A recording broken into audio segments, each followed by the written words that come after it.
Coach, congratulations on your win. It was a close game. Can you give us the name of your team and tell me a little bit about your team? Yep. It's Kansas City Spartans. We have an organization. We go from 4th grade boys all the way through sophomore boys. It's whole academy. This is our 8th grade boys team that we have playing this week. Excellent. And your name, Jared, correct? Yes. Okay, you play on the 8th grade boys team?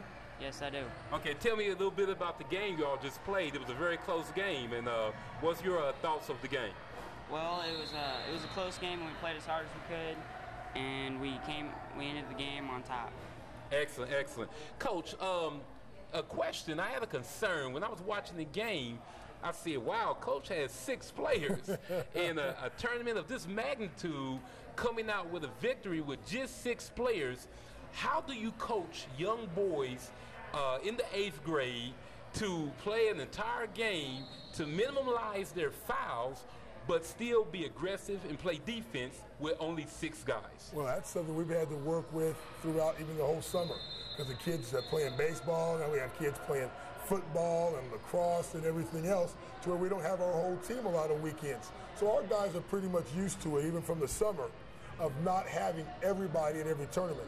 So they're conditioned pretty good, even with their other sports, to play with 6, 7 guys, and I happen to have some smart players. They happen to know, and we'll adjust to the game. We'll play a little bit of a zone. We'll play some full court man-to-man. Then they kind of adjust themselves. Kid like Jared and one of our other big kids, kid named Cooper Cook, they pretty much play the whole game.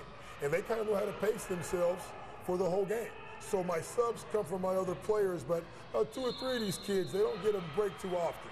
Okay, now, do you play again today?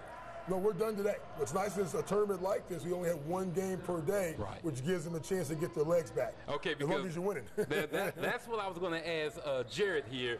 Jared, in a game like this, and you only have 6 players, and you have to play the entire game, is it hard on your body? Do you find yourself real fatigued, real tired at the close of the game? Yeah, it's really hard sometimes, but like playing different sports and stuff and getting used to playing with few players, you get used to it. Okay, so the timeouts are important to you. So when you get the timeouts, you get to go and kind of rest for a moment. Yeah. Okay. How is it playing under Coach Washington? Oh, I like it. It's wonderful. It's really fun. He's a great coach, and we're winning games. It's fun. Excellent. Coach, now I was asking some of the other coaches, when you walk away with a W, it's always upbeat and it feels good. But dealing with young guys in the 8th grade, 7th grade, 9th grade, you have to take that L sometimes. How is it to motivate these guys after a game with a tough loss, and then how do you stay motivated? Sometimes we just tell our kids, even like we just won that game. But when we came into our post-game huddle, it wasn't a whole lot of cheering. The guys have an expectation now where they know they can win games. So it's not a matter of a lot of hoorah. We talked about character. You found a way to win the game. So let's go on to the next one. And even when we lose a game, we tell the guys, okay, you lost that one, chalk it up for a loss, learn from it, and get better the next game. So there's not a whole lot of yelling or pointing fingers at kids at this level about why you won or why you lost, more than that game is over, let's get to the next one. And so you keep it that way, they're not getting 2 down or 2 up on themselves. And so that way it's a little even keel. Kids are going to come at the next game mentally and physically prepared. Okay. Jared, I don't want to put you on the spot, but what can we expect from you in tomorrow's tournament play? What can I expect from you, Jared? Well, I'm going to play as hard as I can and just take the ball to the basket and just do my best. Excellent, Jared. Coach, Jared, I appreciate y'all taking time out for the interview. I'm going to let you go and get some rest now. Good luck for future play in the tournament. Thank you. Excellent. Okay, Coach. Yes, sir. I appreciate you taking time out again, speaking with us right here on Metro Sports. We got a young man that I believe is one of your ball players. Yes, sir. He calls himself, is it J2? Yes, sir. J2. J2, what school you go to? Trail Ridge. Trail Ridge, and what grade are you in? 8th. 8th grade. Now, I brought J2 here for a particular reason.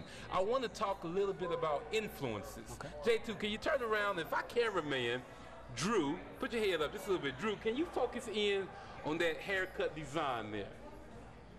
Okay, while he's focusing in, now you stay right there, J2. Tell me, what is that and what does it represent? It's Jordan, and it represents that he's a great player, and I want to be like him. You want to be like Jordan. Now, you know, I'm from the Jordan era, so I kind of respect that, you know. Was it hard for the barber to get that in there? No, he's used to doing hard design, so it's just natural. It's just natural. Now, what about mom and dad? Was everyone okay with you getting that design in your hair? Yeah, they were all right. They liked it because it was like real big, and they never seen it before, so they liked it. Okay. All right, we're going to turn right back around. Coach, I want to ask you about influences. Yes, sir.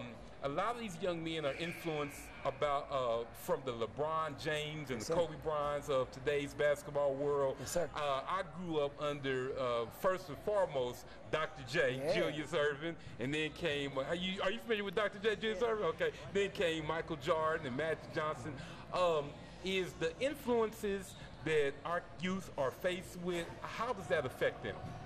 A lot. I mean, I think that the hip hop or urban demographic is worldwide in influence. I mean, I've been in Europe myself and seen everybody's got Obama t-shirts. I mean, everything that our culture is providing for our world is completely changing. So from the music to the sports, especially that LeBron came in at a young age, Kobe came in at a young age, these are the goals that they're having as their aspirations, more so than the technical advancements of our society. It's more the athletic or that type of media that's influencing hugely. So yeah, I think it's number one in our lives right now. Okay, now I like to keep it light here at Metro Sports, but every once in a while, you know, we get a little controversial going. A design like that in this young man's hair, would it bring any negative looks on him or any stereotypes on this young man? I would say definitely probably a stereotype, but when they hear his mouth and how he holds himself, that he respect. I mean, it's all respect. So I would definitely say that the initial looking at him by judging a book by its cover, that he may have a negative thought here and there, but also because it's Jordan, I think people will look at it more of a positive side because he's such a respected individual in our society. And Coach, when I did speak to him and he answered me, he was very respectful. J2, it's good to have you right here on Metro Sports. Now, is it possible if y'all get a victory in your next game, maybe you get a Metro Sports shaved in your head? You said you think about it? Yeah, I think about it. Okay, I'm going to hold you to that. All right. Okay, I appreciate you all again. Yes, sir. Thank you. Thank you. All right.